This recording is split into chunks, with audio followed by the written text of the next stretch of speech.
नमस्कार, म Gorkha international public secondary school घोडाहीदानको कक्षा 12 मा अध्ययनरत छात्रा विजया घरती। आज म हाम्रो कक्षा 12 को नेपाली पाठ्य पुस्तकको पाठ 3 मा समावेश गरिएको घनघस्याको उकालो काट्दा यात्राको प्रस्तुति दिन गइरहेकी छु। नेपाली साहित्यको निबन्ध विधामा महत्त्वपूर्ण योगदान पुर्याउने वरिष्ठ समालोचक, प्रकृति प्रेमी एवं राष्ट्रवादी सुप्रसिद्ध यात्राकार तारानाथ शर्मा विक्रम सम्वत 1991-2078 द्वारा रचित घनघस्याको उकालो काट्दा यात्रा सुदूरपश्चिमको विकट भौगोलिक अवस्थामाथिको सुन्दरताको चर्चा गरिएको अत्यन्तै सुप्रसिद्ध यात्रा हो। विक्रम सम्वत 2026 सालमा बेलायततिर बरालिँदा निबन्ध सङ्ग्रहमा सङ्ग्रहित यस अत्यन्तै निकै ज्यादा चर्चित यात्रा निजात्मक एवं आत्मपरक शैलीमा संरक्षित यात्रा वर्णन स्मरणात्मक यात्रा हो। यस यात्रामा सुदूरपश्चिमको यात्रामा निस्किएका यात्राकार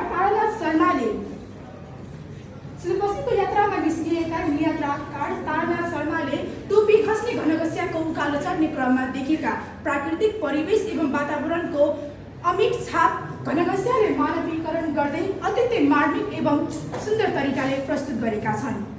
विक्रम सम्वत 2024 सालमा पुसको अन्तिम हप्तामा तारानाथ शर्मा सुदूरपूर्वको इलामे शरीर बोकेर सुदूरपश्चिमको बैतडीबाट डडेलधुरातर्फ आफ्नो यात्राको थालनी गरेको प्रसङ्गबाट यस यात्राको सुरुवात भएको छ। आफूलाई अत्यन्तै राष्ट्रवादी व्यक्ति ठान्ने यात्राकार तारानाथ शर्माले यस राष्ट्रमा रहेका हरेक कुनाहरूलाई अत्यन्तै स्नेहका साथ मनमुटुमा सजाएको भाव समेत यस यात्रामा व्यक्त गरेका छन्। खप्तरमा बसन्त ऋतु मनाउन लुम्लिङमा हिउँ खेल्न साथै राजापुरको कासे घारीमा झ्याउरे गाउन इच्छा व्यक्त गरेका यात्राकार तारानाथ शर्माले जब घनघस्याको उकालो काट्छन् तब उनलाई थाहा हुन्छ कि त्यो उकालो कठोरताको सबैभन्दा कठोरतामा अद्वितीय रहेको छ। अघोरेकादेखि सुरु भएको यो घनघस्याको उकालोले सहारा मरुभूमिको तिर्खालाई समेत बिर्साउन सक्ने क्षमता राख्दछ। यसै सन्दर्भमा यात्राकार तारानाथ शर्माले यो सरकार, राज्य व्यवस्था साथै राज्यको शासन पद्धतिमाथि पनि ठूलो प्रश्न चिन्ह खडा गरेका छन्। विश्वमा विज्ञान र प्रवृत्तिले फड्को मारे तापनि संसारमा रहेका हरेक कुनाहरूले आफ्नो काँचुली फेरि तापनि घनघस्या पनि अझै पनि अनन्तकालदेखि उस्ताको उस्तै नै छ। युग बिते पनि समयले आफ्नो कसी फेरि पनि घनघस्या पनि अझै पनि घोसे मुटो लगाएर बसिरहेको छ। यो अझै पनि मानिसहरूदेखि रिसाएको छ, अघोरै रिसाएको छ। पोखरेली सेती नदी सरी नै रिसाएको छ। बस फरक यति छ कि पोखरेली सेती नदी रिसाउँदै पृथ्वीको पेटतिर भासिँदै गएको छ भने घनघस्या दिन प्रतिदिन झनभन्दा झन रिसाउँदै मानिसहरूसँग रिसाउँदै यो सरकार, राज्य व्यवस्था साथै यो सम्पूर्ण देशसँग रिसाउँदै दिन प्रतिदिन ठाडिँदै गइरहेको छ। प्रकृतिसँग जुझ्न मन पराउने यात्राकार तारानाथ शर्माले जब घनघस्यातर्फ या भनौँ सुदूरपश्चिमतर्फ आफ्नो यात्राको थालनी गर्छन् तब उनी बैतडीको शिलालेखमा रहेको एक विद्यालय भवनमा 2 रात बिताउँछन्। अर्को दिन बिहानै डडेलधुरातर्फ आफ्नो यात्राको तय गर्न खोजेका उनीहरूलाई भरियाको अभाव पर्छ। 9 बजे खाना खाएर डडेलधुरातर्फ हिँड्न योजना बनाएका उनीहरूले भरिया नपाएकै कारण 10:30 बजेसम्म वाल्न परेर त्यहीँ बसिरहन्छन्। बल्ल 11 बजेतिर 2 जना भरिया पाएसँगै उनीहरू दशरथचोकको शालिगलाई श्रोताका 2 थोपा आँसु चढाएर सतबाजको लेकतर्फ आफ्नो यात्राको थालनी गर्छन्। उक्त यात्रामा उनीहरूले थुप्रै रमणीय स्थानहरूको अवलोकन गर्छन्। बाटामा छिर्लिएका बस्ती, ससाना घर, 6-7वटा पसलहरू र साथै मन्दिरहरूको दृश्यहरू उनीहरूले अवलोकन गर्छन्। यससँगै गोठाला र गोठालीहरूले बिरह लाग्दा गीतहरू गुडिएको आवाज सुन्दै उनीहरू अगाडि बढिरहन्छन्। सतबाजको लेकको टुप्पोमा पुग्दा उनीहरूले त्यहाँ थुप्रै हिउँहरूसँग दृश्यावलोकन गर्छन्, हिउँहरूको साक्षात्कार गर्छन्। हिउँहरूसँग भेटेपछि स्वयं नेपालले एउटा हिमालहरूको देश भनिन्छ, तर पनि यहाँका अधिकांश मानिसहरू अझै पनि हिउँसँग प्रत्यक्ष रूपमा साक्षात्कार गर्न सकेका छैनन्। यात्राकार तारानाथ शर्माको लागि पनि सतपासको लेखमा उनले गरेको त्यो साक्षात्कार नेपालमा उनको हिउँसँगको पहिलो साक्षात्कार थियो। उनले सर्वप्रथम त बेलायतमा हुँदा हिउँसँग प्रत्यक्ष अनुभव गरेका थिए, तर पनि यो हिउँ उनको लागि अत्यन्तै फरक थियो, किनकि यस सतपासको लेखको हिउँमा उनले आफ्नो नेपाली माटोको आभास देखेका थिए, उनले आफ्नो नेपालीपनलाई भेटाएका थिए।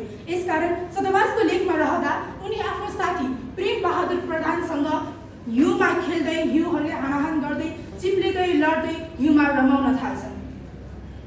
जीवन एउटा नटुङ्गिने यात्रा हो। यसमा अगाडि बढ्नका लागि हामीले हरेक पाइलाहरू चाल्दै अगाडि बढिरहनुपर्छ। यही कुरा बुझेका प्रेम बहादुर प्रधान र उनका साथी हाम्रा यात्राकार तारानाथ शर्माले जब आफूलाई पुग्नुपर्ने गन्तव्य अझै टाढा छ, डडेलधुरा अझै पनि निकै टाढा छ र हामीले चाल्नुपर्ने कदमहरू अझै धेरै छन् भन्ने कुरा बुझ्छन्, तब उनीहरू त्यस रमणीय स्थानले छाडेर सतपासको लेकबाट ओह्रालोतर्फ झर्छन्। त्यहाँदेखि तेस्रोको बाटो हिँडेर उनीहरू एउटा ठुलो चौतारामा पुग्छन्। त्यहाँदेखि फेरि हिँडेर उनीहरू एउटा ठुलो चौरमा पुग्छन्, जसलाई पाटन भनिँदो रहेछ। पाटनमा पुग्दासम्म झिमिक्क रात परिसकेको थियो। उनीहरूसँग खाने गाँस र बस्ने बासको कुनै पनि अत्तो-पत्तो थिएन। यसकारण खाने गाँस र बस्ने बासको व्यवस्थाका लागि उनीहरूलाई धौधो परेको थियो। ढुङ्गा खोज्दा देउता भेटियो भनेसँगै उनीहरूले यसै क्रममा घरेलु विभाग कर्मचारीको एकजना मान्छेसँग उनीहरूको भेट हुन्छ। उनी अत्यन्त दयालु थिए, यसकारण उनले तारानाथ शर्मा र उनका 3 जना साथीलाई आफ्नै घरमा बास बस्न ठाउँ दिए। उनीहरू घरेलु विभागको एक कर्मचारी कामै बास बसेर उनीहरूले दाल भात खाई त्यस रात मस्तसँग सुते। अर्को दिन बिहानै उनीहरूलाई डडेलधुरातर्फको आफ्नो यात्रा तय गर्नु थियो, तर सतपासको लेखबाट आएका उनीसँगै आएका 2 जना भरियाहरूले डडेलधुरा जान मानेनन्। यसकारण उनीहरूले पाटनमै केही नयाँ भरिया खोज्नु पर्ने आवश्यकता पर्यो। यसै क्रममा नयाँ भरिया खोज्ने क्रममा दिउँसोको 12 बजिसकेको थियो। दिउँसोको 12 बजेतिर तारानाथ शर्मा र उनका 3 जना साथी लगायत 2 जना भरियाहरू डडेलधुराको यात्रातर्फ अगाडि बढे। अगाडि बढ्नेको यात्राको क्रममा उनीहरू अघोरी घाटमा आइपुगे। अघोरी घाटमा ठुलो तिर्सीमुखी राखिएको ठुलो फ्ल्याग थियो र त्यहाँको कुलो टरेर उनीहरू घनघस्याको त्यो टोपी कस्ने उकालोमा आफ्नो पाइला राखे। घनघस्याको उकालो अत्यन्तै डरलाग्दो थियो। यसै क्रममा यात्राकार तारानाथ शर्माले आफ्नो व्यक्तिगत जीवनको बारेमा पनि थोरै मात्र हामीले जानकारी दिएका छन्। उनको जिउ अत्यन्तै मोटो भएका कारण उनलाई उकालो ठाउँमा हिँड्न अत्यन्तै गाह्रो पर्थ्यो। तेस्रो साथै सिधा बाटोमा उनी सजिलैसँग हिँड्न सक्थे, तर उकालोमा उनलाई चढ्न अत्यन्तै गाह्रो हुन्थ्यो। उनलाई उकालोमा चढ्न इमराज आएसर भयावह हुन्थ्यो, तर पनि डडेलधुरा पुग्नु उनको गन्तव्य थियो। आफ्नो गन्तव्यमा जसरी भए पनि पुग्छ भन्ने दृढ विश्वास लिएका उनी र उनका साथीहरूले उक्त घनघस्याको त्यो डरलाग्दो उकालोमा पनि आफ्नो यात्रा थालनी गरि नै रहे। घनघस्याको त्यो उकालो चढ्ने क्रममा उनले राज्य र राज्यका थुप्रै निकायहरूलाई ठुलो प्रश्न चिन्ह उठाएका छन्। सुदूरपूर्व र सुदूरपश्चिम जो दुवै नेपालकै अंश हुन्, तर पनि सुदूरपूर्व अहिले विकसित भएको छ। त्यहाँका बाटाघाटा मोटर गाडीहरू विकसित भएका छन्, विकासका पूर्वाधारहरू पनि राम्रो बनेको छ। सिंहदरबार अगाडिको सडकहरू चिल्लाका कालोपत्री गरेका चिल्लाहन्, तर पनि सुन्दरताले मनमोहक भएको यो सुदूरपश्चिम जहाँ हरेक कुराको पाइन्छ, जहाँ सुन्दरताले भरिएको छ, तर पनि त्यो अझै राज्यबाट पिछडिएको छ। यही कुराले मध्यनजर गर्दै तारानाथ शर्माले राज्य र त्यहाँका राज्यमा बस्ने थुप्रै मानिसहरूप्रति प्रश्न उठाएका छन्। सुदूरपूर्वले विकास गर्दाखेरि सुदूरपश्चिमलाई चाहिँ किन पछाडि पारेको भनी र उनले ठुलो एउटा आत्मबोध गरेका छन्। यससँगै घनघस्याको त्यो उकालो काट्ने क्रममा तारानाथ शर्माले आफ्नो त्यो यात्रालाई नील आर्मस्ट्रङको चन्द्रमासम्मको यात्रासँग पनि तुलना गरेका छन्। उनले बताएका छन् कि नील आर्मस्ट्रङलाई त्यति गाह्रो परेको थिएन होला चन्द्रमामा यात्रा गर्न, जति गाह्रो उनीहरूलाई घनघस्याको त्यो उकालो चढ्नको लागि भएको छ, किनकि नील आर्मस्ट्रङलाई चन्द्रमामा पुग्नका लागि उनीसँग थुप्रै वैज्ञानिक उपकरणहरू थिए, तर तारानाथ शर्मा र उनका साथीहरूले घनघस्याको त्यो उकालो त्यो डरलाग्दो उकालो काट्नका लागि उनीहरूसँग कुनै पनि साधन थिएन। न साधन थियो, न कुनै स्रोत, न खाने घाँस र बस्ने बासको व्यवस्था। उनीहरूसँग त खानको लागि पिउनको लागि एउटा एक थोपा पानीको पनि व्यवस्था थिएन। पानीको तिर्खाले एकुल व्याकुल भएका आत्तिएका तारानाथ शर्मा र उनका साथीहरूले आफ्नो यात्राले निरन्तर जारी नै राखिरहे। उनले त्यो घनघस्याको त्यो उकालो काट्ने क्रममा उनीहरूले बाटोमा 2वटा कुला भेटे। कुला भेट्दा साथ उनीहरूलाई स्वर्ग नै पुगेको अनुभूति भयो। उनीहरूले त्यो 2वटा कुलाबाट पानी तर्न पिए र फेरि आफ्नो यात्रातर्फ अगाडि बढे। त्यस क्रममा बाटोमा उनीहरूले कुनै पनि पानीहरू भेटाएनन्। धेरै दूरीहरू पार गर्दै जाँदा बल्ल तल्ल उनीहरूले एउटा चिसो पानी बग्ने धारो भेटाए। त्यस धारोमा ठन्डा पानी पिएपछि फेरि उनीहरूले आफ्नो यात्राको थालनी गरे। आफ्नो यस यात्राको क्रममा अघि बढ्दै जाँदा उनीहरू बल्ल तल्ल घनघस्याको त्यो टुप्पोमा पुगे।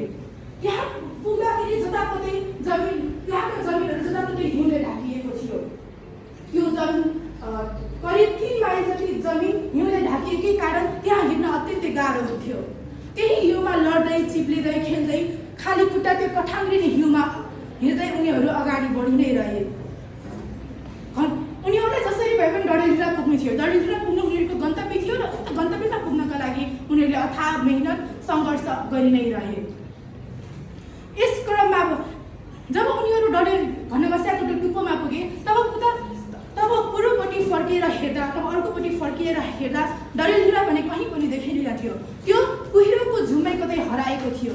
तर पनि उनीहरूले आफ्नो विश्वास, आफ्नो हिम्मत मारेनन् र अगाडि बढी नै रहे। तारानाथ शर्मा र उनका साथी प्रेम बहादुर प्रधान साथै 2 जना भरिया अगाडि आइसकेका थिए, तर उनका केही साथीहरू भने बीच बाटोमै कतै हराएका थिए। आफ्नो साथीहरूले विभिन्न सङ्केत दिँदै उनीहरूले बोलाउँदै उनीहरू आफ्नो यात्रामा अगाडि बढी नै रहे। यसै क्रममा 5:30 मा बल्ल उनीहरूको साथीको खबर आयो। उनीहरूले आफूहरू बाटोमै कतै हराएको भन्ने खबर दिए। बाटोमै कतै हराएका कारण बिस्तारै आउँदै गर्नुहोला, हामी गएर बस्ने बास र खाने घाँसको बन्दोबस्त गर्छौँ भनी तारानाथ शर्मा र उनका साथीहरू अगाडि बढे। आफ्नो यात्राको क्रममा उक्त यात्रामा झिमिक्क साँझ परिसकेको थियो। थुप्रै जङ्गली जनावर, बाघ भालुहरूको डर पनि थियो, तर पनि उनीहरू आफ्नो यात्रामा अगाडि बढी नै रहे। यसै क्रममा उनीहरूले एउटा खड्किनीको छाप्रोमा पुगे। त्यहाँ खड्किनीले मकै भुटिरहेकी थिइन्। उनीहरूले खड्किनीबाट उक्त मकै किनेर पानी पिई फेरि आफ्नो यात्रातर्फ अगाडि बढे। खड्किनीको छाप्रोमा पुग्दा साँझको 10 बजिसकेको थियो। उक्त साँझ रातिको 10 बजे पनि उनीहरू फेरि आफ्नो यात्रामा अगाडि बढी नै रहे। र यसै क्रममा तारानाथ शर्मा र उनका साथीहरूले एउटा खोलालाई पनि भेटाए। तारानाथ शर्माले खोलाले एउटा मसानघाटको संज्ञा दिएका छन्। खोलाको किनारमा मानिसहरूको मृत्यु पश्चात उनीहरूको देहावसान गर्ने भएकै कारणले उनले खोलाले एउटा मसानघाटको संज्ञा दिएका छन् र त्यसबाट डराएका पनि छन्। तर पनि डडेलधुरा पुग्नु उनको गन्तव्य भएकै कारण उनी अगाडि बढी नै रहे।